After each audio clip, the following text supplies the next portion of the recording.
Assalamualaikum warahmatullahi wabarakatuh, sedulur bangsa dan setanah air. Jumpa lagi di channel Jagat Itu. Semoga dalam keadaan sehat, tak kurang satu apa, rahmah barokah salam Allah curahkan untuk kita semuanya. Seorang pengasuh pondok pesantren di Singkawang, Kalimantan, menanggapi video lawas Kiai Haji Imaduddin Usman Al-Bantani yang melarang setiap gadis-gadis Indonesia untuk dinikahkan kepada para habaib. Ini ditangkap oleh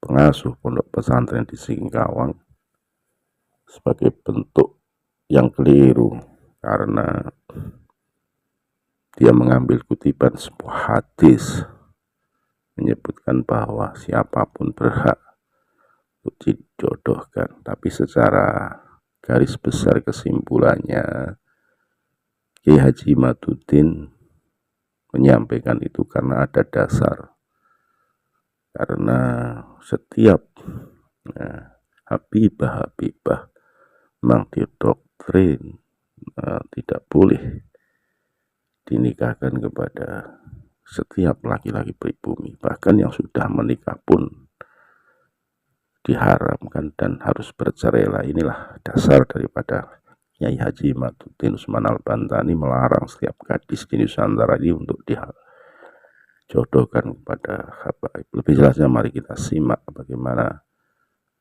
tanggapan Kiai pengasuh pondok pesantren di Singkawang atas pernyataan Kiai Haji Imaduddin Usman Al-Bantani. Sekali lagi mohon maaf ini dari kehormatan Nusantara. Assalamualaikum warahmatullahi wabarakatuh. Mulai malam hari ini haram bagi bangsa Indonesia perempuannya yang cantik-cantik ini untuk dinikahi kaum mereka. Assalamualaikum warahmatullahi wabarakatuh. Bismillah, alhamdulillah, wassalatu wassalamu ala rasulillah Sayyidina Muhammad ibn Abdillah wa ala alihi wa sahbihi wa mawala. Wa ba'du, alhamdulillah, setelah sekian lama terjadi hembusan angin fitnah yang begitu dahsyat terkait nasabnya para habaib, akhirnya Al-Fakir menemukan sebuah video yang cukup jelas menggambarkan siapa sebenarnya sosok yang membatalkan nasabnya para habaib dan bagaimana pula kepribadian orang tersebut. Hal ini sangat penting untuk diketahui agar kita tidak sembarangan menerima ilmu, agar betul-betul ilmu yang kita dapat bersumber dari orang yang bisa dipercaya. Sebagaimana kita ketahui bersama bahwa pernikahan adalah sesuatu yang dianjurkan dalam agama Islam. Dalam Al-Mizanul Kubro karangan Abil Mawahib Abdul Wahab bin Ahmad, Bismillahirrahmanirrahim, ajma'al a'immatu ala anna nikaha min uqudi syar'iyyati al-masnunati bi asli syar'i, bahwa para ulama bersepakat pernikahan termasuk salah satu dari akad-akad yang dianjurkan dalam agama Islam berdasarkan dalil yang kuat. Lantas apa hukum halalnya nikah berubah menjadi haram hanya karena faktor rasis? Untuk menjawab pertanyaan ini, mari kita lanjutkan. Wa kadzalika ittafaqal a'immatu ala anna nikaha man laysa bikuf'in fin nasabi ghairu muharramin. Ulama sepakat bahwa sesungguhnya halalnya nikah tidak berubah menjadi haram karena faktor wasis. Nah, dengan demikian fatwa yang disampaikan oleh beliau Kiai Haji Imaduddin ini, mohon maaf, fatwa yang tidak bisa dipertanggungjawabkan, dan fatwa seperti ini tidak pernah terdengar dari satu pun orang alim di muka bumi ini. Ya entah kenapa kok beliau seperti itu, apakah karena faktor kebodohan ataukah karena lemahnya mengontrol emosi, sehingga mohon maaf muncullah fatwa yang agak ngawur dan sangat ngawur sekali. Tuh, karena kenapa dikatakan sangat ngawur? Karena fatwa tersebut bertentangan dengan ijma ulama, kesepakatan ulama. Lantas orang yang berkata ngawur, suka berbicara tanpa dasar ilmu, apakah termasuk orang yang layak dipercaya dalam menyampaikan sebuah keilmuan? Untuk menjawab hal ini, mari kita merujuk pada kitab Sahih Muslim ini Bisyarhin Nawawi halaman 80.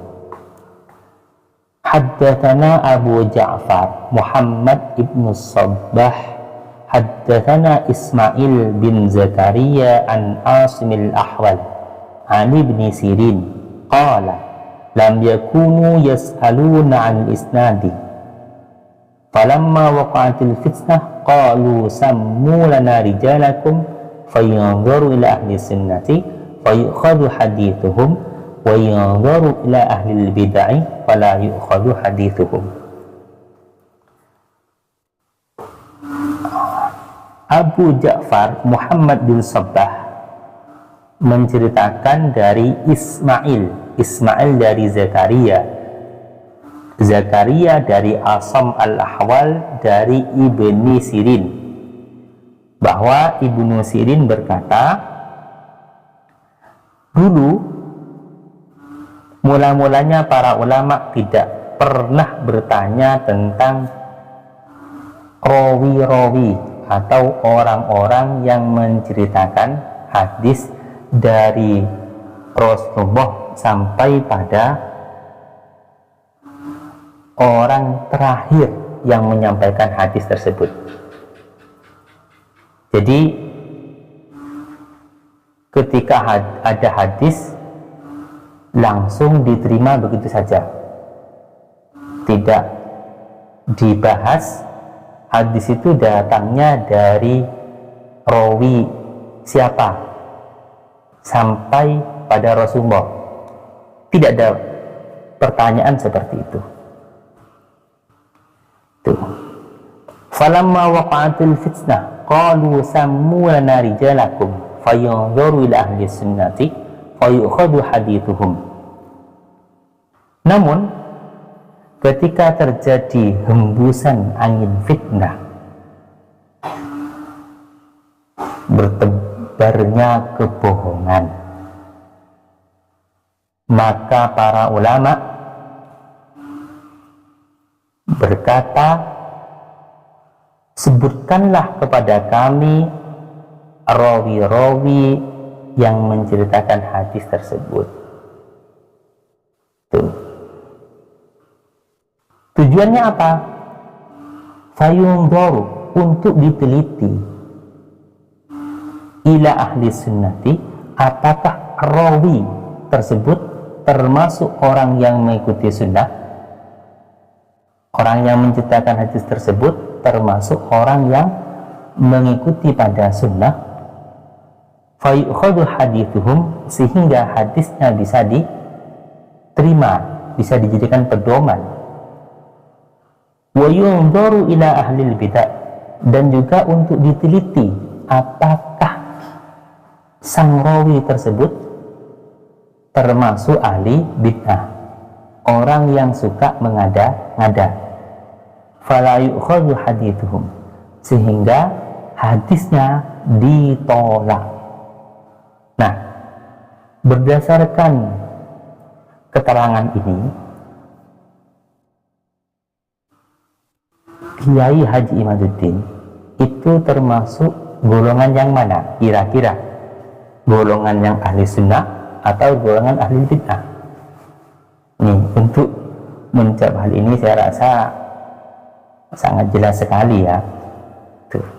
Karena fatwanya yang seperti itu tadi. Fatwanya sangat ngawur, bertentangan dengan ijma ulama, bahwa ijma ulama memperbolehkan nikah meskipun terjadi rasis, tapi Kiai Haji Imaduddin mengharamkan. Nah, ini dengan demikian saya rasa Kiai Haji Imaduddin ini tidak termasuk orang yang layak untuk dipercaya keilmuannya, apalagi dalam hal membatalkan nasabnya para habaib. Lagi-lagi ini bertentangan dengan ijma. Saya sebutkan di antara beberapa ulama yang telah menetapkan, mengisbat pada nasabnya para habaib. Ini adalah nasabah, bukan sekedar ulama, tapi nasabah, ulama yang pakar di bidang ilmu nasab. Yang pertama, ulama yang ada di kurun ketiga, di abad ketiga, yaitu Mus'ab bin Zubair. Ini sezaman dengan Ahmad bin Isa. Tuh. Kemudian juga ulama yang ada di abad keempat, yaitu Al-Imam Bukhari. Ulama yang ada di abad kelima, yaitu Al-Umari.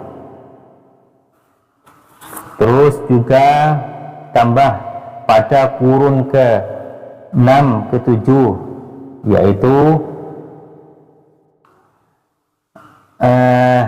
Al-Janadi.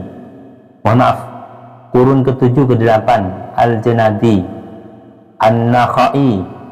Kemudian juga kurun ke-9, ke-10 As-Sakhawi. Terus juga ada Ibnu Hajar Al-Haytami, dan banyak ulama-ulama lain yang sepakat tentang keabsahan nasabnya para habaib. Kita tahu Rasulullah bersabda, la tajtami ummati ala dhalalah, bahwa umatku tidak akan bersepakat atas kesesatan. Ulama-ulama umat Nabi Muhammad dijamin oleh Allah Subhanahu wa taala mereka tidak akan kompak dalam kesesatan. Tidak mungkin mereka itu tidak ingkar pada pemalsuan nasab. Karena kita tahu orang yang memalsu pada nasab dilaknat oleh Allah Subhanahu wa taala, dilaknat oleh para malaikat, dan dilaknat oleh para manusia.